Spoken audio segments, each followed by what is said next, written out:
Hello, friends. I want to share with you how I turn old books into art journals or junk journals. This is one that I did. It's from a Reader's Digest. This is the first one that I've ever made, and I just love it. I'm addicted to them. I filled up 4 of them so far, and there's more to come. So this is the current one that I'm working in. So you've seen some tutorials about that. Now, you just need an old book. The one that I'm using is like from the 1975, and it's that yellowish one.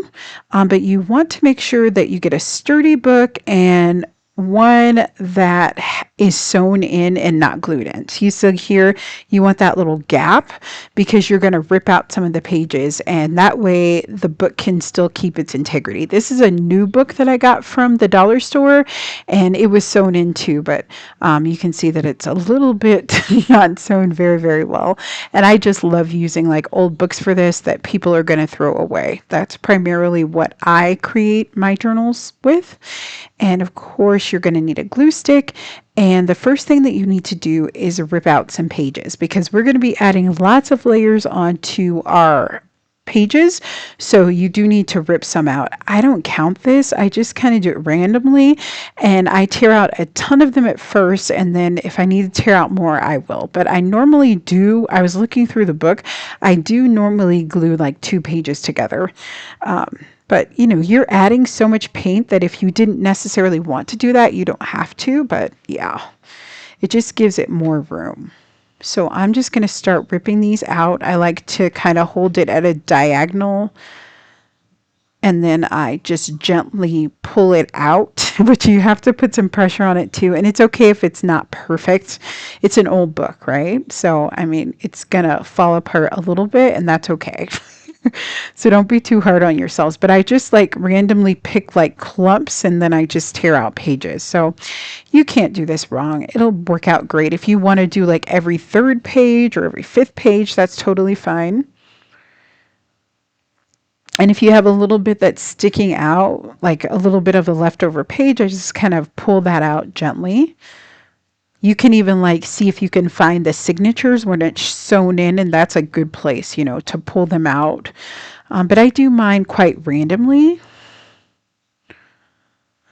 And I do like the first half of the book, and then, you know, I'll tear out more pages as I go. But you could do the whole thing if you wanted to. But I love altered book journals. They are just so awesome. And then you have all this beautiful stack of paper that you can use too. But as you can see, it's getting thinner and it's leaving me room. So that way when I create on those pages, I won't like rip the book or anything like that. I've done that with one book because yeah, I created a lot of pages in that book and I didn't rip out enough. So I kind of figured it out the hard way.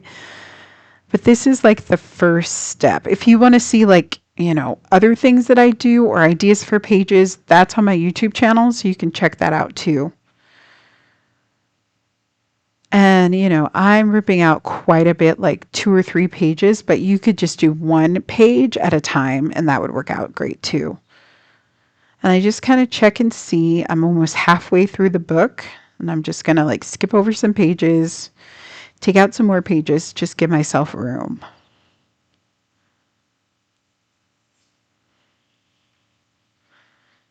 But there's just something, I'm a book lover, right? Like books were my escape. So there is just something so incredible that gives me just so much joy when I create in a book, you know, that's headed towards the landfill. It's my favorite journal that I ever make are these altered book journals. They're just so fun, and I get so creative in them, and some of my favorite pages are in these books. So if you haven't tried it, you know, and you're up for it, I know people have strong opinions either way about using an old book. I think it's better than being thrown out, but you know, whatever, you know, you may feel is fine. So, and you see there that I have a little bit of a rip there, and that's totally fine. I'll show you what I'll do with that. So I have my glue stick out, and I'm just going to apply glue to one side of the page and just do it all over. And I do it a few times just to make sure that there's a lot of glue on there. Again, it doesn't have to be perfect because you're going to layer this with paper and with paint and collage, and then I just smooth my hand over. Right? And you guys know, like, I'm an easy creator. Like, I try not to make things complicated. I'm an overthinker. So, I try to make my life as simple as possible to help me with that. So I make things easy, especially in my art. I've just learned how to do that because I make so much of it, like I'm not attached to it. And then, you can do 3 pages together. I normally do 2, but I did do 3 for this tutorial that you can see. And I just smooth everything out. You can even like take like a gift card and kind of smooth things out too. But it lays down pretty fat. And I'm just going to pick a couple more pages just to do it with. And this time I'm going to start on the other side. And to me, I don't really see a difference. Sometimes old books, like the pages come out a little bit. So, so the pages sometimes are not uneven when you glue them together. But again, I'm going to play with this. I'm going to have lots of paint. I'm not worried about that. So it doesn't make me a difference. But, if it does for you, that's totally valid. And you can figure out a way to, make sure that your pages are perfectly straight. I guess you could take scissors or something and trim it down. But it doesn't bother me at all. And I like to leave like a few books in the front. So I will, like the first couple of pages, I will glue together just to like reinforce that, the book, the front of it. And you see here that I have a little tear because I was a little bit aggressive in pulling out this page. So what I like to take is just masking tape and adding it on, and I'll incorporate that in my page. So it's not a big deal, right? You could do this with paper if you don't have masking tape. So just take your time and decide. And this is kind of the initial thing that I do. And if you have like papers that you're worried about, like the spine or the middle of the page kind of coming undone because you're going to do lots of work, feel free to add masking tape. It looks really cool, but it also is a great way to reinforce your book too. So it's so great. And then this page is flagged, so I'm going to glue it together and I'm going to leave it just like that because I think it's so cool. As a fellow book reader, I love that I like when people like add notes to books and stuff like that. So, or flag down pages. I think it just, lets you know that someone was there and that they were engaged in this book. So I love those little details. I always appreciate those. And I'm going to keep that and I'll, incorporate it into a design for my book. And like I said, I normally do two pages glued together, but you can do as many as you want. If you're cutting through a lot of pages, that might be great. And the great thing about these vintage pages is you can use so many mediums on them. Like mostly all the ones that I've used have taken on watercolor beautifully. So, experiment. They're pretty sturdy. I think they use very, very good paper when they printed books before. So it's fun to kind of experiment and see what you can do with it. And sometimes in the older books, they'll have really cool illustrations that you can incorporate into your journal too. So that's fun. You can leave some pages in and do that too, but really fun. I tell everyone about my altered books and I share a ton of photos of inspiration on Instagram.